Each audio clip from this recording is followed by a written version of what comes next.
बीते रोज से राजधानी में भीषण बारिश का दौर जारी रहा। नदियों से लेकर नाले उफान पर हैं। मानसून की इस बारिश ने आम लोगों की मुसीबत काफी बढ़ा दी है, तो वहीं दूसरी ओर यमुना नदी का जलस्तर लगातार बढ़ रहा है।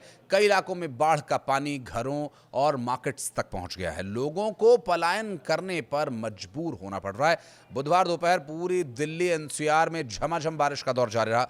भीषण बारिश के चलते सड़कों पर पानी भरा हुआ है। मौसम विभाग ने दिल्ली में गरज चमक के साथ बारिश आगे भी होते रहने का अलर्ट जारी किया। बारिश 6 सितंबर तक फिलहाल राहत मिलने की कोई उम्मीद नजर नहीं आ रही है। आपको बता दें कि यमुना नदी का जलस्तर ताज़ा अपडेट मिलने तक 207 मीटर से ऊपर जा चुका है, जो कि खतरे के निशान को लगभग छू चुका है और दिल्ली में कई इलाकों में पानी घुसने लगा है। और जलस्तर बढ़ने की वजह से रिंग रोड और आसपास की जगहों को भी ये प्रभावित कर रहा है, जिससे लोगों को और परेशानी का सामना भी करना पड़ रहा है। यमुना के इलाकों में करीब 10 फीट तक पानी भर गया है। निचले इलाकों में बाढ़ का पानी यहाँ साफ साफ असर दिखा रहा है। तो वहाँ के लोग जो ज़्यादा प्रभावित हैं, अगर बात करें तो मयूर विहार फेस 1 में बने राहत शिविरों में लोगों को शिफ्ट किया गया है। तो गाजियाबाद, नोएडा और गुरुग्राम में भी सड़कों पर जलभराव देखने को मिल रहा है। लगातार बारिश के चलते यमुना नदी का जलस्तर खतरे के निशान को भी पार कर गया। यमुना नदी आरती स्थल वासुदेव घाट का इलाका बाढ़ के पानी में डूबा हुआ है। खासकर राष्ट्रीय राजधानी के संगम विहार इलाके की यदि बात करें तो कालकाजी समेत महानगर के कई हिस्से बारिश और बाढ़ से प्रभावित हैं। दिल्ली के सोनिया विहार, जो कि पूर्वी दिल्ली में आने वाला इलाका है, यहाँ जमीन धंसने की घटना सामने आई है। और इसके संबंध में जो दिल्ली सरकार में मंत्री हैं कपिल मिश्रा, और सोनिया विहार से ही वो आते भी हैं, तो उन्होंने कहा कि मुख्यमंत्री से बातचीत हुई है और मुख्यमंत्री रेखा गुप्ता इस पूरे मामले में कार्रवाई करने के निर्देश भी दे चुकी हैं। जबकि ऊपरी इलाकों की बात करें तो लगातार बारिश की वजह से यमुना का जल स्तर खतरे के निशान को पार कर गया। हालांकि इन इलाकों की बात करेंगे जिन इलाकों में ज़्यादा असर देखा जा रहा है, सैकड़ों की संख्या में लोगों को सुरक्षित जगहों पर पहुंचाना पड़ रहा है। हथिनी बैराज से लगातार पानी छोड़े जाने के लिए हरियाणा सरकार मजबूर है और दिल्ली में इसका असर कुछ इस तरह पड़ रहा है कि लोग अब सड़कों पर रहने को मजबूर हैं। हालांकि पंजाब और जम्मू कश्मीर की बात करें तो वहां भी बाढ़ की स्थिति गंभीर रूप से, भयावह रूप से अपना विकराल रूप धारण किए हुए। पंजाब का हर जिला बाढ़ से प्रभावित है और पंजाब को अब बाढ़ग्रस्त राज्य घोषित कर दिया गया है। इसे देखते हुए प्रदेश सरकार ने अब विशेष फंड जारी किए हैं ताकि लोगों को सुरक्षित जगह पर पहुंचाने और राहत बचाव कार्य के लिए कोई समस्या ना हो। भारतीय मौसम विभाग यानी आईएमडी ने कई राज्यों के लिए भारी बारिश का ऑरेंज अलर्ट भी जारी किया। जम्मू कश्मीर में मूसलाधार बारिश, बाढ़, लैंडस्लाइड और फ्लैश फ्लड्स के चलते हालात बेहद गंभीर हो गए। तस्वीरों में भी आप देख पा रहे होंगे, लगातार इस तरह की घटनाएं सामने आ रही हैं। पंपोर की बात करें तो बारिश से हालात इस कदर खराब हो चुके हैं कि राहत और बचाव के लिए सेना को अब आगे आना पड़ा है। झेलम नदी लगातार खतरे के निशान से ऊपर बह रही है, जिसकी वजह से बाढ़ का पानी लगातार निचले इलाकों और रिहायशी इलाकों में घुस रहा है। इस वजह से हर खास आम को परेशानी का भी सामना करना पड़ रहा है। लोगों को सुरक्षित जगहों पर पहुंचाने के साथ ही आर्मी के जवान झेलम के पानी को रोकने का भी प्रयास कर रहे हैं, जिससे कि हालात काबू में रखा जा सके।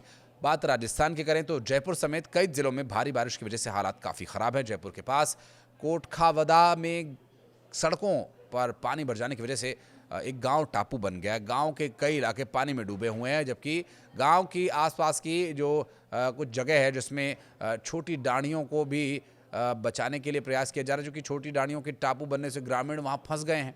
अब उन्हें बाहर निकालने का प्रयास हो रहा है, कई जगह से पानी निकालने का प्रयास हो रहा है, लेकिन इसके बावजूद संकट लगातार बना हुआ है।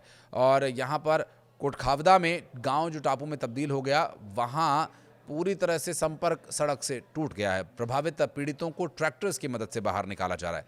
वापस लौटे पंजाब की स्थिति पर तो पंजाब सरकार ने आपदा स्थिति से निपटने के लिए कुल 71 करोड़ रुपए का एक फंड जारी किया, जिसमें जिलों को पहले ही 35 करोड़ 50 लाख रुपए जारी किए जा चुके हैं। और वित्त आयुक्त यानी माल ने बाढ़ से सबसे अधिक प्रभावित 12 जिलों को 35,50,000 रुपए अतिरिक्त फंड जारी किया। मुख्यमंत्री भगवंत सिंह मान ने जो सरकार की तरफ से अभी निर्णय फिलहाल वहाँ ले रहे हैं, मुख्यमंत्री हैं वहाँ के, और उनका कहना है कि प्रदेशवासियों के नुकसान की भरपाई हम करेंगे और सरकार प्रयास कर रही है कि लोगों को कम से कम नुकसान हो। पंजाब की भगवंत मान सरकार आपदा की स्थिति से निपटने के लिए 71 करोड़ रुपए का फंड जारी कर चुकी है। हालांकि इसके पहले जो फंड इशू किए गए थे, उसके बारे में हमने आपको पहले ही बताया। और सबसे जो ज़्यादा प्रभाव है वो 12 ज़िलों में देखने को मिल रहा है, जिसके लिए फंड्स इस्तेमाल किए जाने हैं। दिल्ली, पंजाब, हिमाचल समेत कई अन्य राज्यों में, राजस्थान की भी हमने आपको स्थिति बताई, गुजरात भी इससे अछूता नहीं है, मध्य प्रदेश, उत्तर प्रदेश भी इससे अछूता नहीं है। बाढ़ की स्थिति वहाँ बन रही है, लेकिन जो सीधे तौर पर प्रभावित हैं वो ये 3 राज्य हैं, जहाँ हज़ारों ट्रक फंसे हुए हैं और इन पर जो सामान लदा हुआ है, जो राजधानी दिल्ली और आगे के लिए जाना होता है, वो अब प्रभावित होने लगी है आपूर्ति से। All India motor and goods transport association ने प्रभावित वाहन मालिकों को राहत और विशेष पैकेज राहत दिए जाने की भी मांग की है। एसोसिएशन के अध्यक्ष राजेंद्र कपूर का कहना है कि पंजाब में लोग बड़े पैमाने पर इस कारोबार से जुड़े हुए हैं, जो ऐसे प्रोडक्ट्स जो खाने पीने के लिए इस्तेमाल होते हैं उन्हें लेकर जाते हैं, मसलन सब्जी, फल या फिर कुछ और जो प्रोडक्ट्स हैं वो ले जाते हैं। और बाढ़ आने की वजह से, सड़कों पर ट्रैफिक होने की वजह से, या जो लोग वहाँ फंसे हैं उनके लिए एक गंभीर परेशानी ये बनी हुई है। तो ऐसे में उससे अब उन्हें इस राहत पैकेज से मदद मिलेगी। उनका कहना है कि पंजाब में लाखों लोगों की जिंदगियां अस्त व्यस्त हो चुकी हैं बाढ़ की वजह से। ट्रक ऑपरेटर, मालिक और ड्राइवर जिनके वाहन माल से लदे हुए पंजाब की मार्गों पर बाढ़ के वजह से, सड़क बंद होने की वजह से फंसे हुए हैं, वे अत्यधिक संकट में अभी घिरे हुए हैं। और आज़ादपुर सब्जी मंडी, जो कि दिल्ली की सबसे बड़ी फल और सब्जियों की मंडी है, जहां पर वेजिटेबल ट्रेडर्स एसोसिएशन के महासचिव अनिल मल्होत्रा का कहना है कि करीब 15 दिन से हिमाचल और उत्तराखंड में ज़्यादा बारिश होने की वजह से आपूर्ति प्रभावित हुई है। तो वहीं एक सप्ताह से पंजाब, उत्तर प्रदेश, हरियाणा, महाराष्ट्र में भी भारी बारिश की वजह से सब्जियों की आपूर्ति प्रभावित हुई है। किसानों ने बताया कि फसलें नष्ट होने और सड़कें टूटने की वजह से आपूर्ति बाधित हुई है। सब्जियों और फलों के थोक कारोबारी अनिल मल्होत्रा का कहना यह है कि फसलें नष्ट होने की वजह से आपूर्ति लंबे समय तक प्रभावित रह सकती है। उत्तर प्रदेश, राजस्थान और आसपास के अन्य राज्यों से आने वाली सब्जियों के कारण अभी इस पर ना आ पाने के कारण ज़्यादा असर देखने को मिल रहा है। उत्तर प्रदेश और राजस्थान में टमाटर, शिमला मिर्च, लौकी, हरी मिर्च और अन्य जो हरी सब्जियां हैं बड़े पैमाने पर यहाँ से आती हैं। तो राजस्थान से टमाटर की आपूर्ति निरंतर होने की वजह से अभी बाजार में टमाटर के दाम ज़्यादा नहीं बढ़े हैं, लेकिन अगर ये परिस्थिति आगे और बिगड़ती है तो शायद दाम बढ़ सकते हैं। तो बुधवार को आज़ादपुर मंडी में जो थोक टमाटर का रेट है वो 30 रुपये प्रति किलोग्राम तक रहा। हालांकि खुदरा बाजार में ये 60 रुपये प्रति किलो तक बिक रहा है। इन शॉर्ट, आपको तैयार रहना है कुछ दिनों के लिए।